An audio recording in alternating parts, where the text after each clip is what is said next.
Au Venezuela, aller au cinéma est devenu un luxe pour beaucoup d'habitants, à cause de la crise économique très grave qui frappe le pays.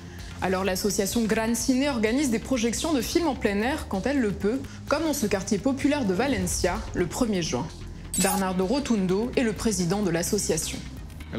Quand on projette des films en plein air, l'objectif c'est d'amener le meilleur du cinéma mondial et de la diversité culturelle dans les quartiers populaires en particulier, de manière gratuite.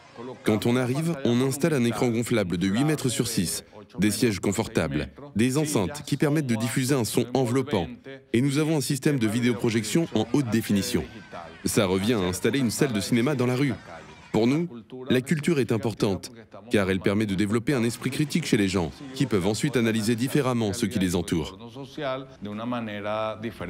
Ces dernières années, le secteur culturel a été très affecté par la crise économique. Il n'y a quasiment plus aucun film produit au Venezuela grâce à des fonds publics, car les fonds provenaient en grande partie de la vente des billets de cinéma.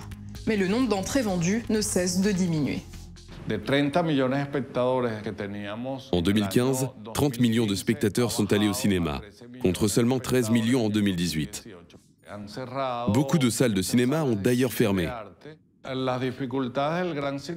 En plus, comme les rues de Caracas sont désertes à la nuit tombée, en raison de la montée de l'insécurité, on organise désormais moins de projections de films à l'air libre. Depuis 2006, on projetait, en moyenne, 150 films par an. Mais actuellement, on en organise 2 fois moins, soit 75 par an environ.